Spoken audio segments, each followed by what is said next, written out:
guys, in this segment we are going to be discussing pricing and how to price your services, right? Because let's just face it, you know that figuring out how to price your services isn't always easy when you have a service-based business, right? So we're going to talk about some tips for helping you determine which way would be helpful for you, because many service-based businesses struggle to come up with a fair and profitable pricing strategy, right? Because it's so different from product pricing. You can't really exactly quantify all of the costs that go into providing a service, because the expenses that go into providing a service, they are a lot more subjective than the expenses that go into making a product. However much you want to charge customers doesn't always correlate to the amount that you pay to perform the services, because it's just so different.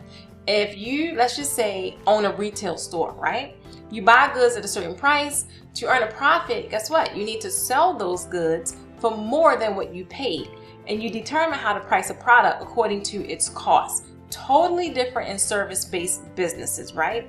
Finding your target profit margin, or however much you want to profit, is not as simple. You don't really have an original price to reference, right? It's not like an original thing that you purchase and you got to sell. It's not like that. The pricing formula for services, they account for different things, such as elements it take to run your business, such as the time it takes to do it, the value of that you're providing, right? So we're going to get into all of that to help you determine how to price your services. Let's dig in.